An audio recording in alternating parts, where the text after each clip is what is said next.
Nexxlegacy.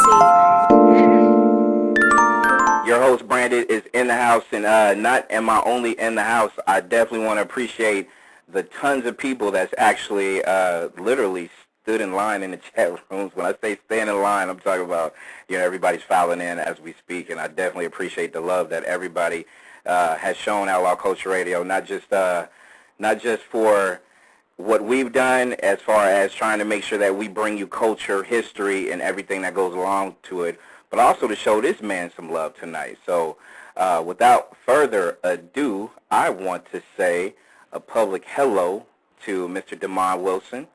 Welcome to Outlaw Culture Radio. Thank you for coming. It's my pleasure, man. It's my pleasure. I enjoy doing talk radio. You know what? And we're definitely pleased to have you. And, you can't go anywhere without giving you a good round of applause. We definitely got to make sure we give it up for you tonight.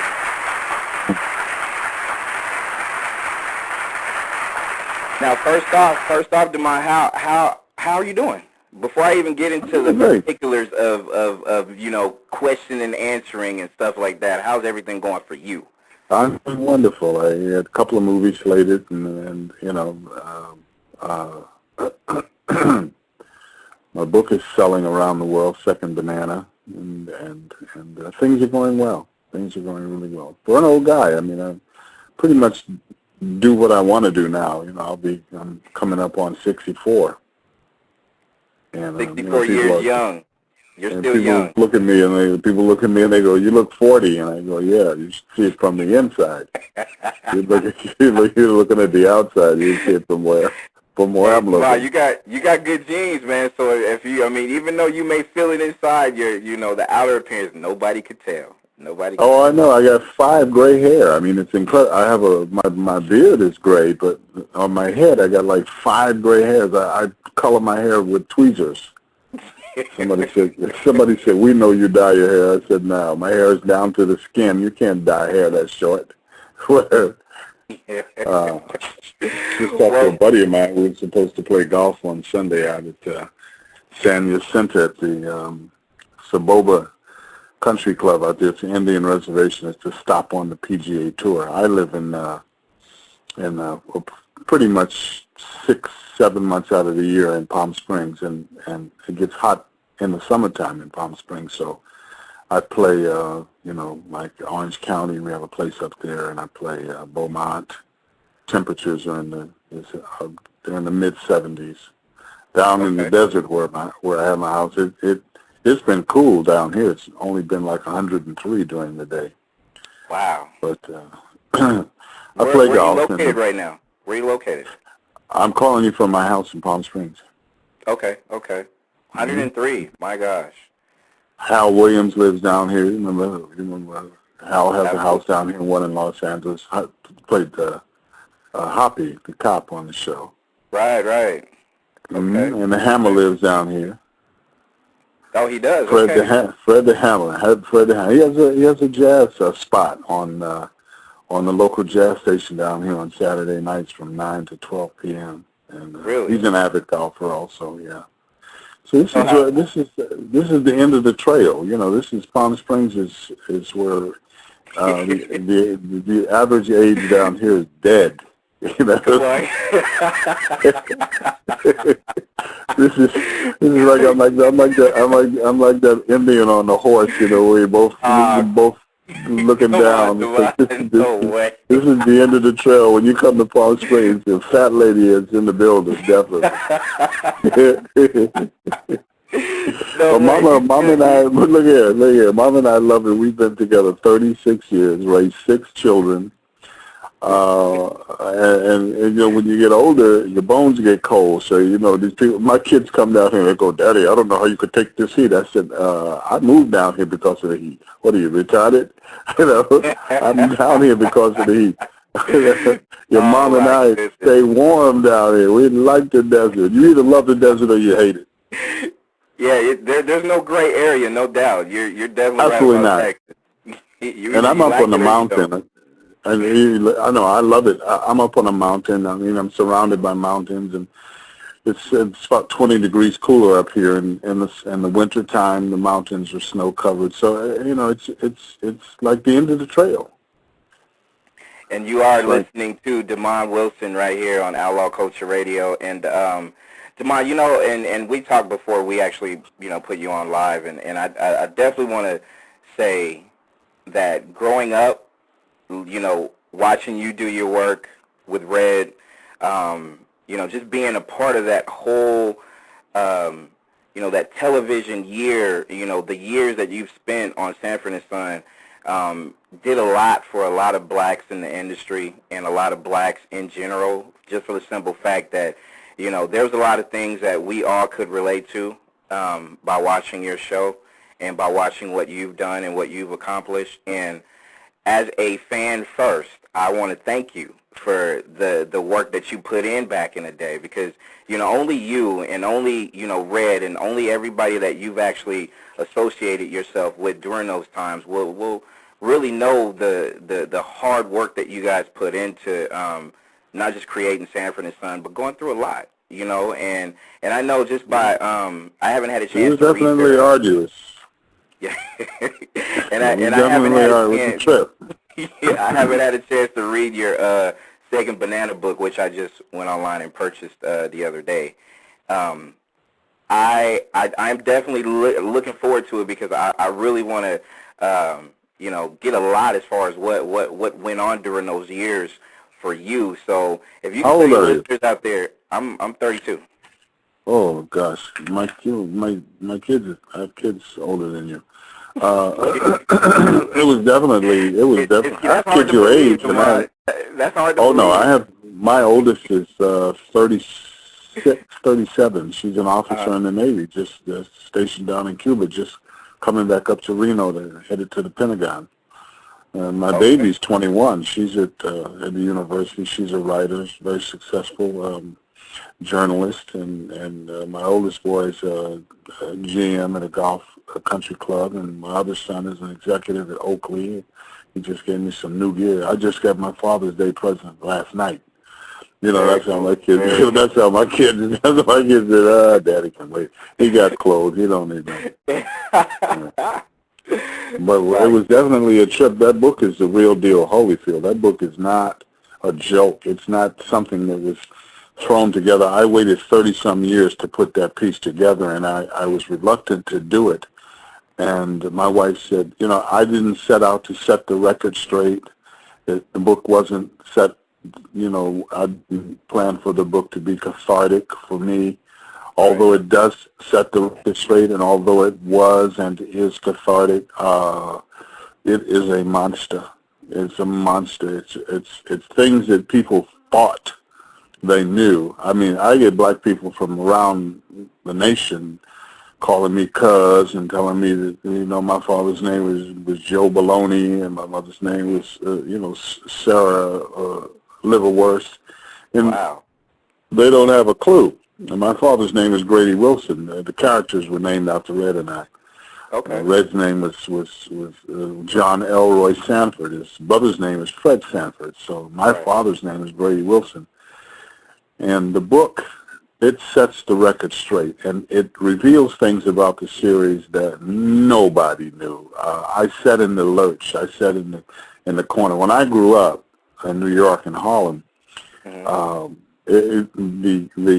order of the day was to be cool. These kids today are not cool. These kids play themselves and act all crazy and get drunk. And when I grew up, if you went to a club, you had a nice little taste, and you sat there and you were cool. You put your head across your legs, put your hat on your knee, and your handkerchief in your hand, and you were cool.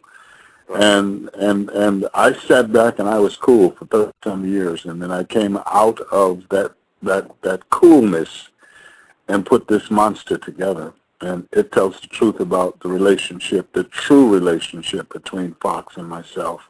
It was primarily a love relationship, and it wasn't until the end that we kind of parted ways, and I didn't speak to him after the show went off the air from 77 to 82. Okay. And I only saw him one time, that time in 82. and then he died, and we never spoke again. But it was definitely a love thing. We were united.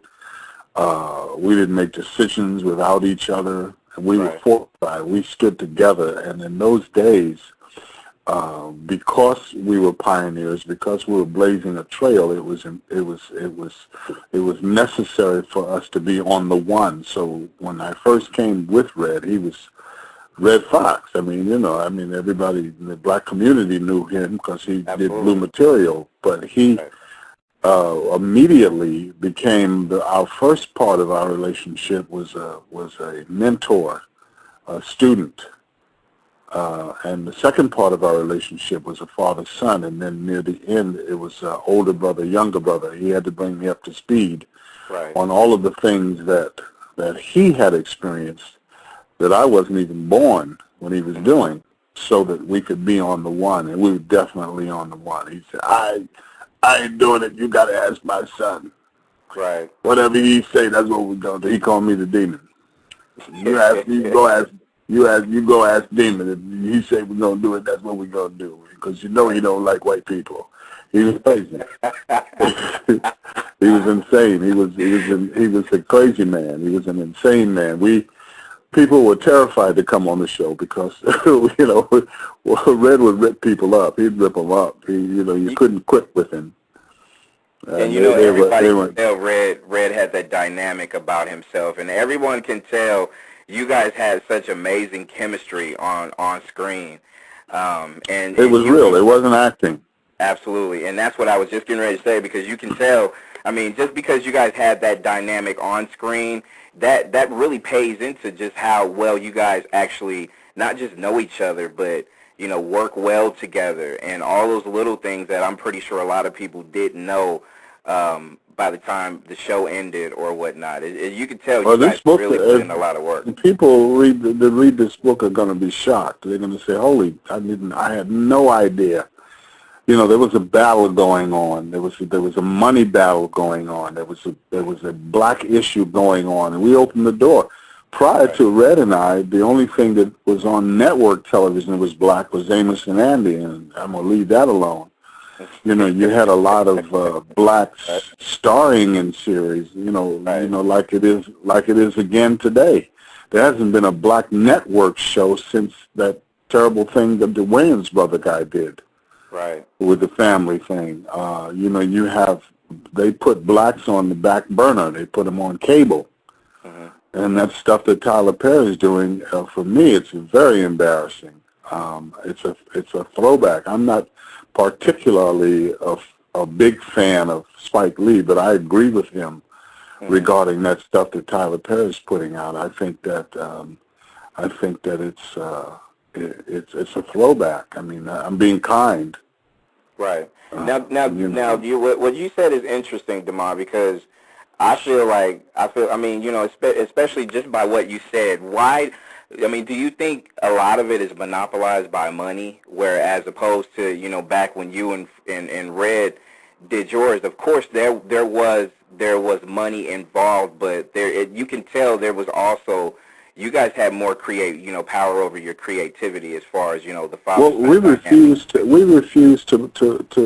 do that. Eye rolling and buck and wing. We refused to do it. They would write, I'm Guan. Red would say, just write the dialogue. We will interpret the dialogue.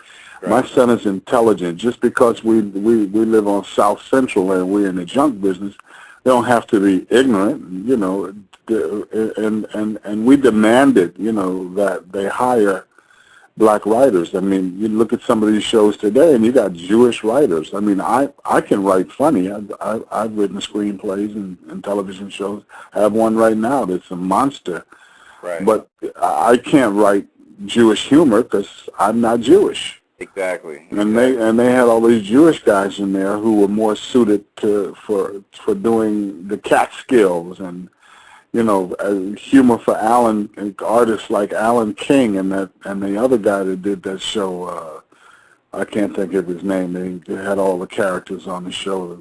One of the guys went off and said some negative things about black people. Like the Jewish comic, Jerry Seinfeld. we weren't Seinfeld. We were Sanford and Son, and when Red would break and leave the show for higher money, I held it down. And then when I left, I went to Vegas because they said, if you walk off the show, you can't do movies, you can't do television, you can't do radio. If your house catches on fire and they send a camera crew out there and we see you on television, you're in contravention of your contract. And I said, but you can't stop me from doing nightclub. That's where I started. I'm a hoofer. I can do monology. And so I went to Vegas and made twice as much as I was making on the series until they boosted my salary and I came back. But it was a journey. It was not at all what people think because there was no blueprint for us.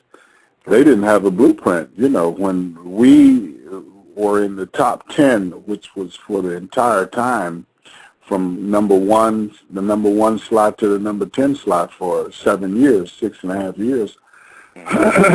We were the number one show at NBC. NBC in those days was the powerhouse.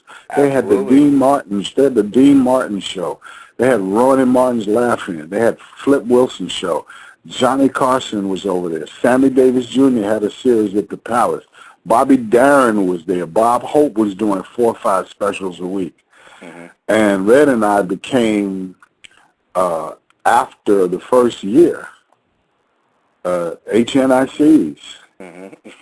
Flip Wilson was walking around the studio wearing a cap that said HNIC, and Fox said, he going to have to take that off. There's some new niggas in town. We were dressing in the bathroom. When we shot that pilot, and we first started doing the first 12 shows, we had dressing rooms only on a shoot day. We were in the bathroom, the public bathroom. See, the public doesn't know that.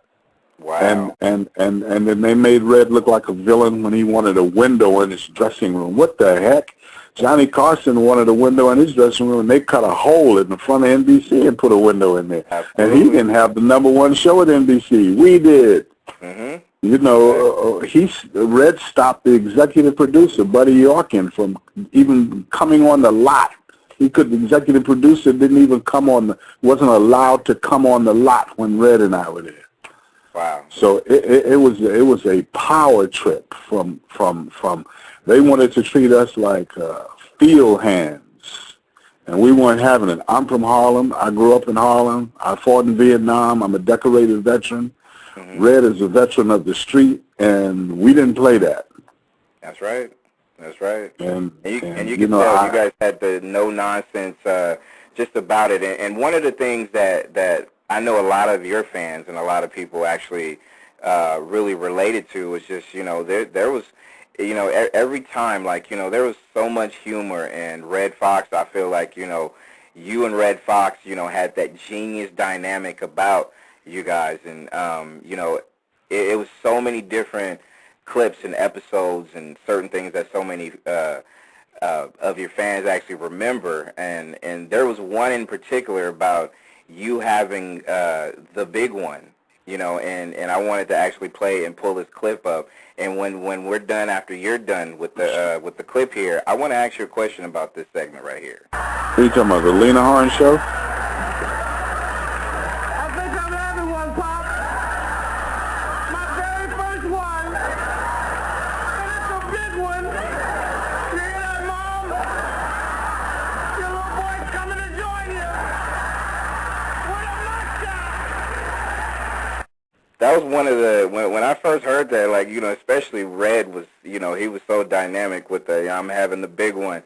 And so many of your fans, we kind of bugged out when we actually heard you do it. When we heard you do it, when that came up, when it was time for you to do it, did you know it was actually going to be as big as what a lot of your fans actually thought it was? Well, no, you don't have any idea of what something's going to be. That was not my favorite episode. People always ask me what was my favorite episode. My favorite episode was the thing that Red and I put together where he, what was the character's name? I can't think of his name. that used to do our taxes, he came and so read a horse that he told him it was going to be for breeding. I remember that. And they wanted me to come in and go in the kitchen and go crazy and come running out and go, what is a horse doing? And I said, look, let me do it this way. I come home and he said to me, son, sit down, I want to talk to you. And I said, look, Pop, I've been working all day and I want to talk. I want food. And I go in the kitchen and the horse, this old swayback nag was a gelded horse. He couldn't breed a gelded horse. Right. And the old nag was in the kitchen, and Lamont totally ignores the horse, walks around it, makes a sandwich. The horse is nibbling at the lettuce. He puts the sandwich together, goes in the kitchen. Leaves the kitchen, goes in the living room, sits down, pops the soda cap, and goes, Pop, what's that horse doing in the kitchen? And his line was, the funniest line of that series that we ever did, his line was, I don't know, you saw him last. That was my favorite episode with the horse in the kitchen because it was so ridiculous, but it was believable. That's the thing that made that show. The fact that it was a father and a son, and the fact that it translated. We could have been Jewish, Italian. It was primarily a love relationship between a father and a son, and that is the universal theme. Like if you look, there's only been like 4 legacy type shows, and they are in order: I Love Lucy, Andy Griffith Show, Sanford and Son, and All in the Family. Right. And everything else came after that. The show had a universal appeal, and a lot of people missed it. You know, they say, "Oh, he called you dummy," and and they get involved in the semantics of the show. Right. And they miss the big picture. They don't see the big picture. The big picture primarily, and you can sum it up. It was a love relationship between a father and a son, and that's universal. I can't tell you over the years how many people have come to me and say, my father, Italians and Jewish people and Greek. Right. My father was Fred Sanford. Lamont was not a dummy. Lamont was not stupid. He knew his father was a con. He stayed for one reason and one reason only.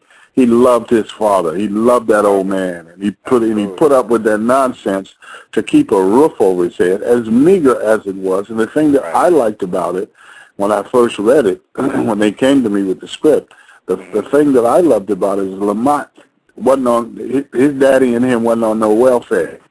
Right. Lamont didn't go down there and punch a clock and make white people rich. And I don't mean any disrespect. I love all people, all mankind. I preached the gospel around the world for 15 years, but he did not.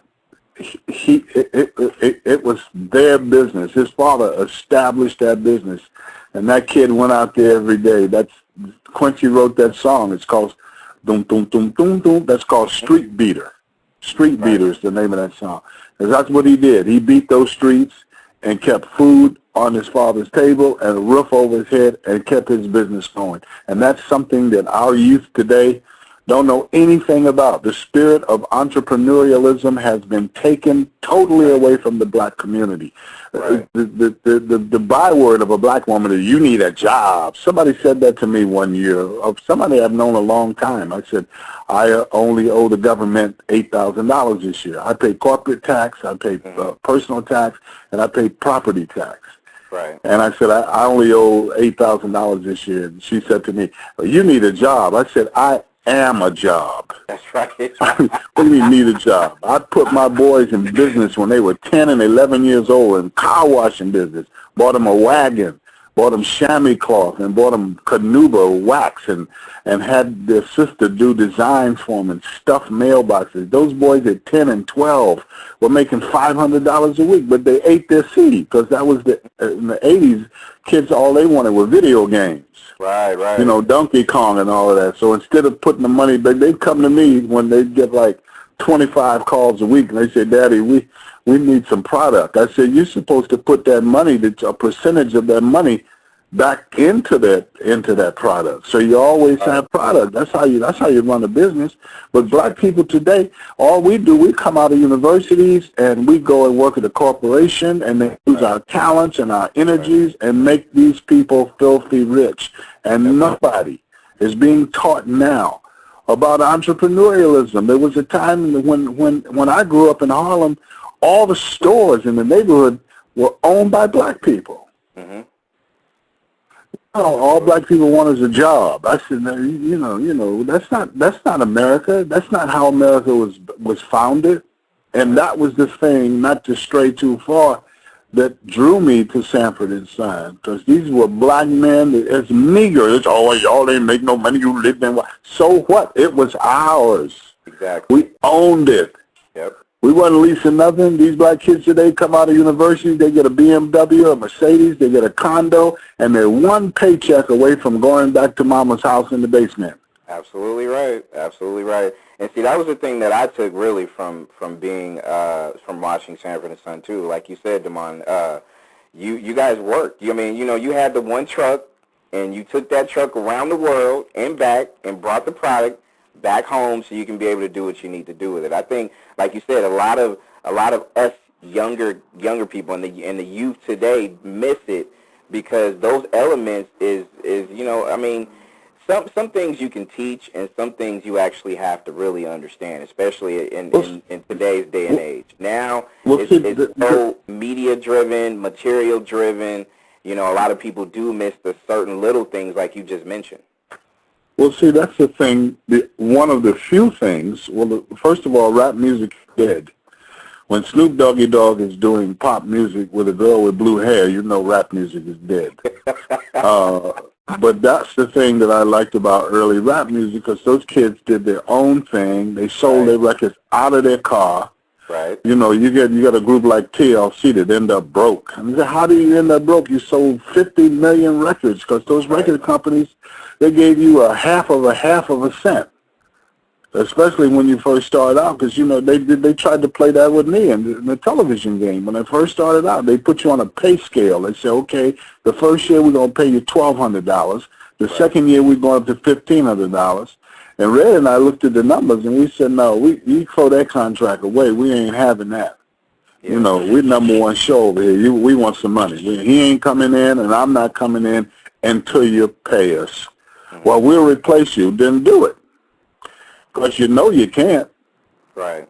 And see, that brings to my question, Demond. I feel like, by what you just said, as far as, you and Red really just kind of have it. At the end of the day, you and Red had all the power, all the chips in the right place to be able to do that. Now you have so many talented people, and you have so many people that's quote unquote in this business for whatever they feel like they're in the business for.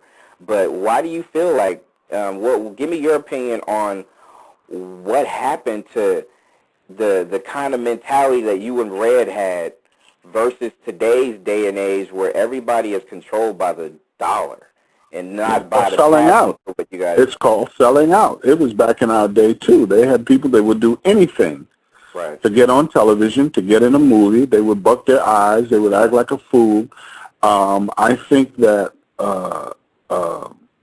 Halle Berry is a wonderful young actress, but when she did that movie with Billy Bob Thornton, I was finished. Mm-hmm. I was done. You could put a fork in my butt. I was finished. I don't know why we have to play pimps and murderers and gangsters. I think that Denzel Washington is probably one of the finest actors that has come down the pike since Sidney Poitier. Mm-hmm. But turned him into a murderer. And he was doing distinguished things. He was doing the Beaker story, and he did Malcolm X, and and then all of a sudden he became a nasty, murdering renegade, and that's when you bloodlet, white people will give you an Oscar.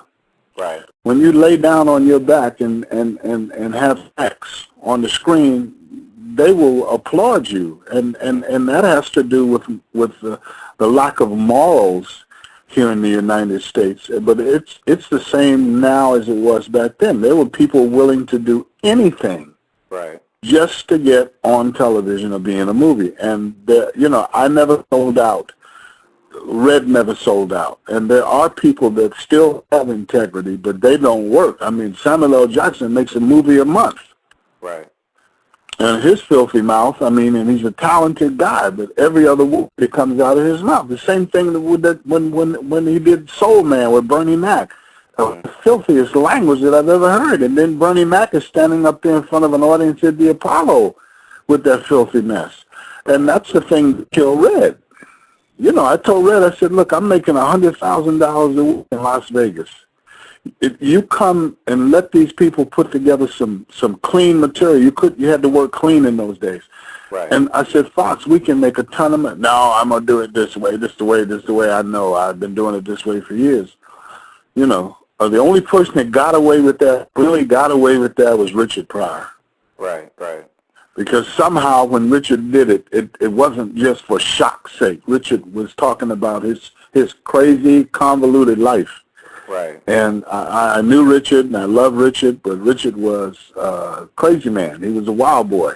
Yeah. And nothing could stop that. But, today is no different than it was then. You had people that sold out back then, and people that sell out today, and they want to present us as murderers and as prostitutes and as pimps, and you got 50 Cent and you got all these little hooligan type guys who some of them grew up like P. Diddy and they grew up in nice communities, and all of a sudden they became gangsters.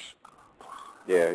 Who does that nowadays? Especially, everybody does it commercial-wise. But see, one thing, Demond, you told me that really kind of struck a chord to me was the simple fact that when it comes to the thing that I see, especially about you and Red, was the fact that you guys did it your way. What changed nowadays is people still sell out. Like you said, back in the day, they still did that.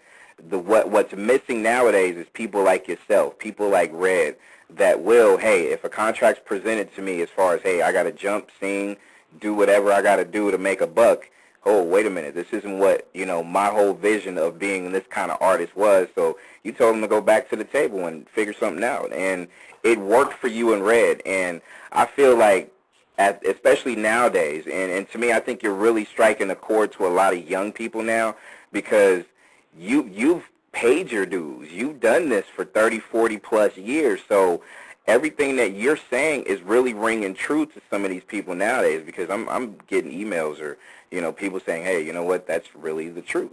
And I feel like it takes more people like yourself and just to be able to just kind of like, hey, you know what, this is what I did, and I did it the best way I could see, and I did not sell out, and other people need to take note and actually do that as well. But that's the only thing that's missing nowadays. See, the media doesn't want to hear from people like me. I did that what's the name guy's show on cable, the guy that has the #1 cable show, news cable show. I can't even think of his name now. Bill O'Reilly. Okay. A couple of years ago, the O'Reilly Factor, and everybody thought, okay, Demond Wilson, Bill O'Reilly, this is going to be volatile. And this man sat there and sang my praises for half an hour. And he said, a man like this is what Hollywood needs to be shedding light on. Right. But they don't want to do that. They want to talk about Chris Brown beating Rihanna up, and this Mel Gibson, who is supposed to be born again, cussing his girlfriend out and acting a fool and being drunk, and that's Hollywood today. And right.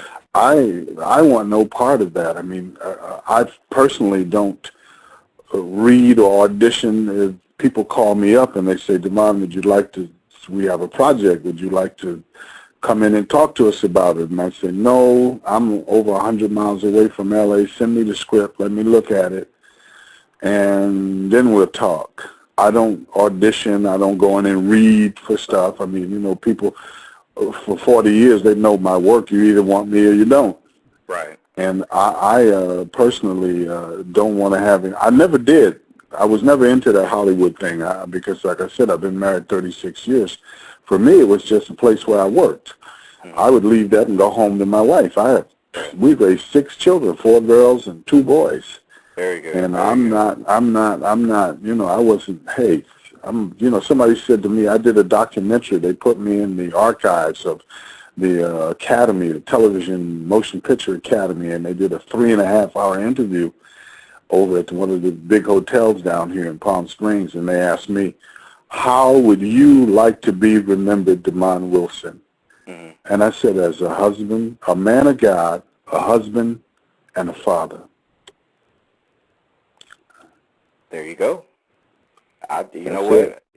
I mean, what else is there to say but that? I mean, to me, I feel like, those additions, of course, we're all going to look at that and appreciate that and applaud that, and, of course your fans are going to remember you exactly for what you've done on the screen, but when you really dig deeper into it, like, to me personally, I've always done that, like, watching you on the screen, growing up literally, like, appreciating the fact that I can just tell that was your passion. That was something that you really was sent here to do, to be able to, at least at the end of the day, touch as many people as you can. The way that you were brought up and taught and what you believed in. And I think all of us, that really appreciate you can really just kind of take to that. And then on, icing on the cake is you being happily married for 36 years. You having, kids that's going on to do bigger than life things. And like I said, my appreciation for you just stepped up like 10 more levels right now. So that's really good. Yeah, my baby, we've been together 36 years. That's my boo. 36 years she's been putting up with the old guy. We like, our relationship now is like brother sister. My kids call me up. They go, Daddy, what's your mama doing down there in the desert? We go, nothing. We did nothing today, and we're gonna do nothing tomorrow. Ain't none your business what we doing down there. We grown. Oh my God! Enjoy your life. Send me a postcard every now and then. Let Pop know how you doing. Yeah, Mama just fine down here. If people can go order the book, Second Banana, the bittersweet memoirs of the Sanford and Son years, if you go to www.secondbanana.net, second is 2ndbanana.net. And we are listening to Demond Wilson on our I just radio. Got a 1,000 books, and I got, out of the 1,000 books, I got maybe I'll have 19 or 20 left, and they haven't arrived yet. That's the way it's been going, And that's a beautiful thing, though. That's a good thing. It's selling like hotcakes, right? So people. Well, that's what my son says, but he doesn't have to sit here in the office and deal with these crazy people that's going to go to the FBI if they don't get their books in 30 seconds. And you know what, Demond, you told me that before we went live, and I just couldn't. I'm a patient man. I can wait for my book. So when it comes, I put on the thing that I tell people, look, this is a coffee table size book. This isn't a little pocket book that you can put in your overcoat pocket. It's illustrated. It's coffee table size. It's a book that you put out there. It's not only a journalistic revelation, but it's a good book to look at. It's not something. It's too big, obviously, to put on the shelf.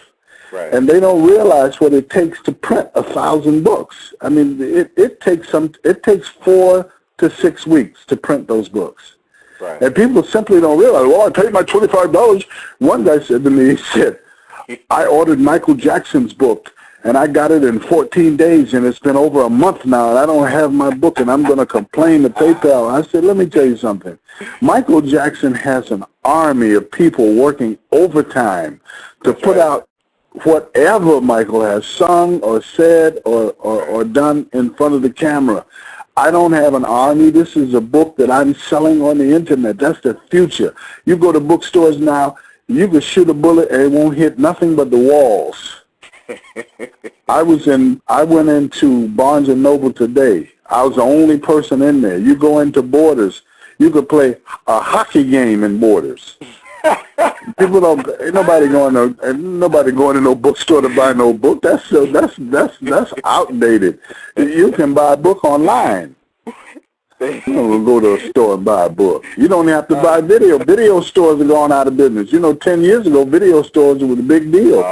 Now people ain't got to go nowhere. You get Netflix. Netflix, yeah, absolutely, yep. They send it to you in the mail. This is the 21st century. And this guy talking about the Michael Jackson. I said, I'm not Michael Jackson. Michael Jackson was broke. Michael Jackson making more money now dead than he was alive. They've been making money off Michael Jackson. It's like Elvis. Elvis died. He owed $3 million and had maybe $300,000. His daughter and his wife came in there, and that boy got so much money, and he dead. Can't spend none of it. Can't spend none of it at all. At all. For what would it profit a man to gain the world and lose his soul? And what would a man give for his soul? So that's how I want to be remembered. Man of God, husband, father. However people see me, that's their business. But that's how I want to be remembered.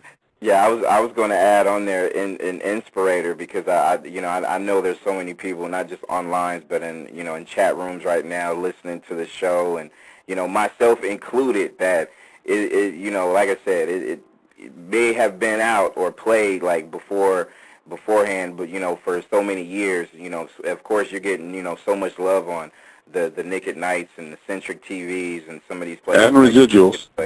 Absolutely, very true.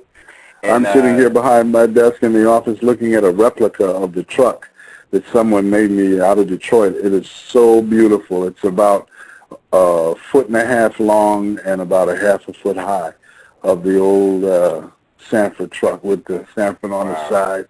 It's a trip. I mean, I get things from people around the world. It's incredible. Wow, amazing. And we get inspired by it. I mean, we get inspired by that. But like I said, I mean, we as fans, and I know there's legions of fans out there, we were driven by your passion, by Red's passion, by the people that put together, and to me it just makes it even more worthwhile knowing that there were some things that you guys wanted to change to make it better, and it worked. And everything that you and Red did, and you and the staff that put it together, made it work. And again, like 40 years from now, people will still be looking at Sanford and Son as that classic icon. I won't be here, but they'll still be around, Demond. You'll still be there. Oh no, I don't know if I want to be 100. I don't know if I want to be 100. Demond, you and me, we'll still be doing this interview 40 years from now. We'll be I don't want to be 100. If I am around at 100 doing an interview, I won't know it. I didn't have to wake a brother up. Hey, old timer, you awake? Put your teeth in. You got to do this interview. Put your teeth in. Let's talk. Turn on your hearing aid. Let's go. Yeah. Demond, before we let you go, I want to get a couple of people that want to ask you a couple of questions. All right, now nothing crazy now, because if it's about the show, they got to buy the book. I ain't giving. I could tell them, but then I'd have to kill them. There you go. And I'm gonna put my man from the 901 area code, Cali. Welcome to Outlaw Culture Radio with Demond Wilson, man. What's up? Man, what's going on, man? How you doing, Brandon? How you doing, Mr. Wilson? I'm doing good. All right, man. I'm doing good, man. I'm on the clock, man. Just wrapping up my work week, man. Sitting there listening to this interview, man. You gave me a lot of insight, man. A lot of things I didn't know about you personally, man, that you just kind of opened me up to, and I appreciate that, man. Well, bless your heart. I'm a very private man. I've been private all my life. Like I said, I laid in the cut, and I didn't do. I always wanted to allow my work to speak for me. There's a whole lot of people out there tooting their horn, and I never was like that. I'm from Harlem. I'm from the street, and I always, when people come up to me and say, "I love your work. I love what you did," that's all I need. I don't want no trophy. I don't need no plaque. I don't need no applause. Just when the average brother Joe, the airport, the supermarket, say, "Demond Wilson, I love your work." That's all I need. Right. Right, I definitely, man, I'm an 80s baby, you know what I mean? So I grew up on the latter end of the whole Sanford and Son era, you know what I mean? But, you know, just you putting us up on the little insight behind your background, like I didn't know you came out of Harlem, I didn't know you was a Vietnam vet, you know what I'm saying? All that just decorated. Wait a minute, decorated. I'm looking at all my medals and Bronze Star. I'm looking at all my Star Army Commendation Medal, Unit Citation A, and plaques on my wall. I'm standing in my office right now. Decorated veteran with the 4th Infantry Division, Central Highland, play coup. You know, I was up there, 66 through 67. Man, we all know what kind of, you know what I'm saying, bloodshed took place over there, man. So it's an honor and a blessing just to be able to sit here and talk to you for a minute, man. But the one thing I did want to ask you, I appreciate that, but I just want to ask you, how you come up with the title for your book, Second Banana? Like, how does that title correlate with the... Second Banana has to do with burlesque. It has to do with burlesque, and Red is from that whole burlesque era. They call it those are the dancers, right? Burlesque was not just dancers, it was comedians also. It was like a burlesque show. They used to put shows on, you know, Josephine Baker, and Burt Williams, and Fanny Bryce. And the Second Banana is like when you have a comedy team, you have a top banana and you have the second banana. Dean Martin and Jerry Lewis. Okay. Laurel and Hardy. Right. Abbott and Costello. Right. Lucille Ball and Desi Arnaz. Okay. So then Lucille Ball was the top banana. Desi Arnaz was the second banana. Dean Martin was the straight man for the crazy man, Jerry Lewis. See, I was the straight man for Red Fox. He's the crazy man. Right. You can't have you couldn't have done that show with Richard Pryor and Red Fox because you would have two comedians. You need a straight man for the comedian to play off of. So the second banana is a show business term, which means co-star. Oh, okay. Dig that, man. I appreciate that, man. That's something I've never heard before in the industry, show business, TV at all. You know what I mean? So I appreciate you know, that's a term that goes back. Like I said, it goes back to vaudeville and burlesque. Right. And that was like in the 20s and 30s. And when you brought up, I was listening about what y'all said about the whole Tyler Perry thing, man, and that's exactly what I thought about, like the whole new era Sambo, vaudeville type of thing. It's so embarrassing. Yeah, you know what I mean? That's so I heard you say that. I was like, you know what? It's good to know that I'm not the only dude that feel that way, because, you know, he's been embraced by Black America, man, wholeheartedly for the most part. No, he's been embraced by white America. That's the image that they want of us, coons. You know, that little brother. John Amos is a personal friend of mine, and I love John. We go back. We got history. But you know, when he left that show and Jimmy Walker took over, man, it was embarrassing. Right. It was embarrassing, and that little fat black brother with the white beard and his crazy pants and the suspenders, he ain't nothing but a buffoon, man. He's a coon. Right. He's a clown. Like your 21st century Sambo right there. That's what he is. And Tyler Perry dressing up like a woman, what's up with that? Yeah. I mean, that's the way they want. That's the way they want to view the black man. They want us to be emasculated.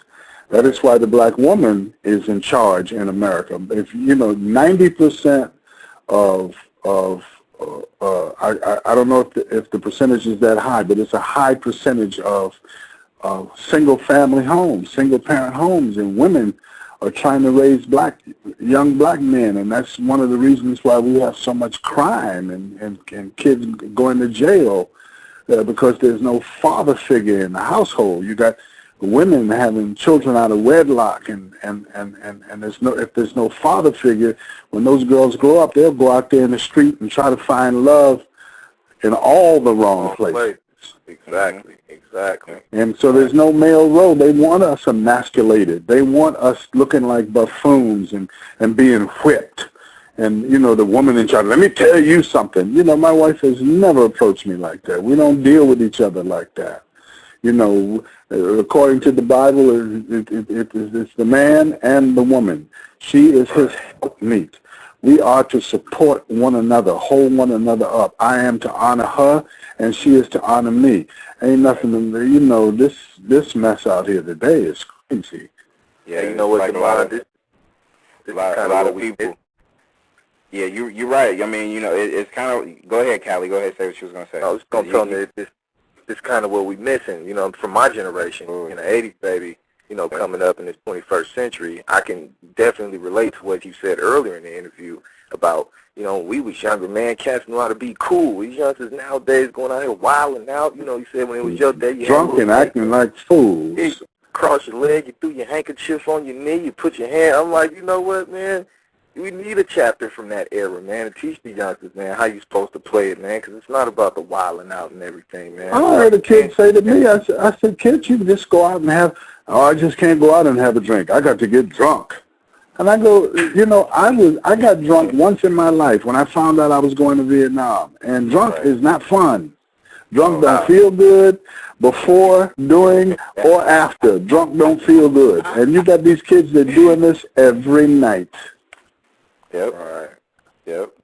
There's a lot of different elements that's missing as far as, and that's why we always try to take it back and just remind people about the culture of what it really was. I mean, not just on the business side, which to me, talking to you and spending time with you, Demond, is an eye-opener. I mean, you know, it's better than advertised, and at the same time, it's something that I feel like, and I know Callie as well, and I know a lot of listeners that's actually really catering to this whole interview is really wanting to see if they can be able to stretch it out and teach some of the younger people. I mean, I have a 7-year-old daughter, and it's, you know, I definitely want to try to instill everything, not just by what you said, by, you know, living right and doing the best that you can, and, you know, believing in your higher power, and, you know, and everything that comes along with being self-motivated and self-disciplined.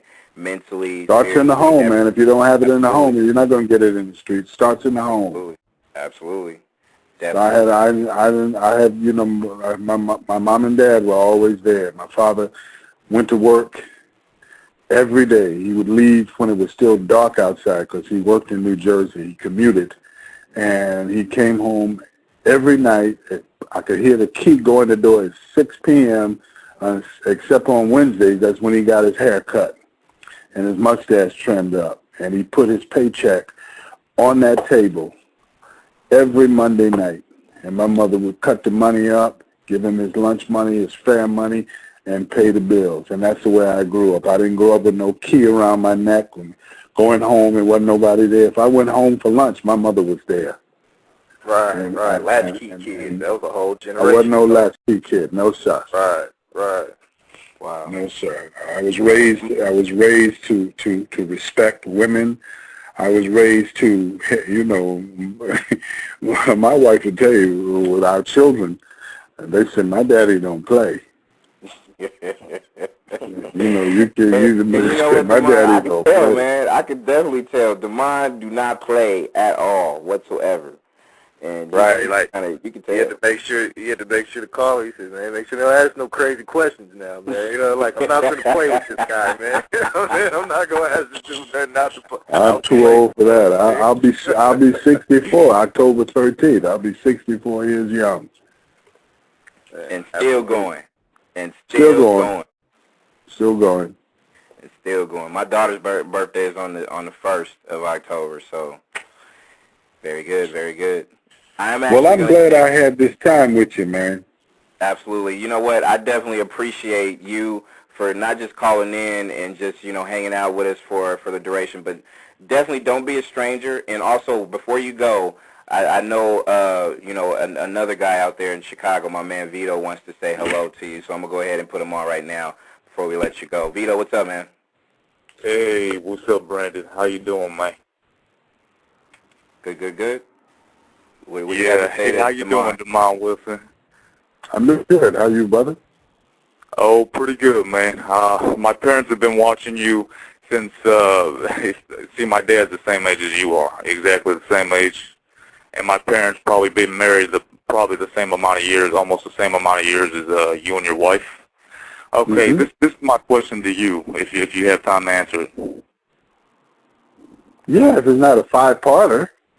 Okay, no, it ain't possible. Definitely not. Just wasted 5 minutes on asking me that. What is it? Go ahead. Okay. How have you kept the spark alive in your marriage for over 36 years? And do I love do my your wife. children watch reruns of Sanford and Son also? Nah. To the first question, it was a two-parter. I love my wife. That's number one. Number two, my kids, no, they grew up with daddy in television and movies, so that don't mean nothing to them. It's just daddy. I moved them out of that Beverly Hills community when they started entering puberty and moved to Orange County, where they had Pop Warner football and AYSO soccer. They came up like normal kids, so they're not into that Hollywood thing. And I love my wife. I didn't marry somebody that I liked. I loved my wife. When I met my wife is drop dead gorgeous, number one, and number two, she has a sense of humor, and she used to snap on me all the time. And I had never had that before. I had never had a woman snap on me, and then she would come back and laugh. And so the humor and the love that we had kept us together. Plus the children, like I said, we like brother and sister now because we're old. You know, she sleeps down the hall, and I'm down here in this part of the house. So, you know, I got my space, and she got her space. We have breakfast in the morning. We hang out during the day. For the night, we say, good night, baby. You know, go on down there, Daddy, going to sleep. Big Papa going to sleep. What makes it work is that's beautiful. I mean, that inspires. I know a lot of people that, you know, hey, you know what, you can't. Don't marry no woman that don't have no sense of humor. I mean, just say that. Hey, the mind. If she ain't got no sense of humor, leave her like a freight train leaves a hobo. Do not waste no time with no woman that don't have no sense of humor. Life is too short and too long. Right. For that kind of nonsense. Marry a girl, I'm not talking about marrying the joker, but, you know, marry somebody who has a sense of humor, because that goes, once the sexual thing has weaned, and it will, if you got a woman with a sense of humor and y'all can laugh at each other, laugh at the world, laugh at the situation around you, you can make it. That's right. That's a good piece of advice right there, man. I'm going to take that to the heart. I mean, you know, I'm not saying go out there and look for the town fool or the village idiot, but, you know, find a girl that's got a sense of humor, man, and something that's not hard to look at. Definitely. Well, and Callie, I'm surprised you forgot to mention it to Demond. The wardrobe you guys had for Sanford and Son, who actually picked the wardrobe back in the day? Did you guys have a say in it? A lady by the name of Rita Riggs. Okay. Who has Rita R-I-T-A Riggs. She still does movies. She has Oscar nominations and Emmy awards, and they just used to put stuff on Lamont because the women would like to see my butt, I guess. I don't know. You know, they put tight jeans on me. So they say, "Oh, he's Lamont, so cute. Oh my God, I got." You know, you can't imagine how many Demonds there are in America. My mama loved you. That's why my name is Demond. I go, oh, gee, that's interesting. You go on Facebook, there's like 90 Demonds. From Rita Riggs putting them kind of clothes on me. That's what they wanted, and that's, you know, if I, you know, they didn't want me looking. They wanted me with tight pants and a shirt open. Say, ooh, whatever.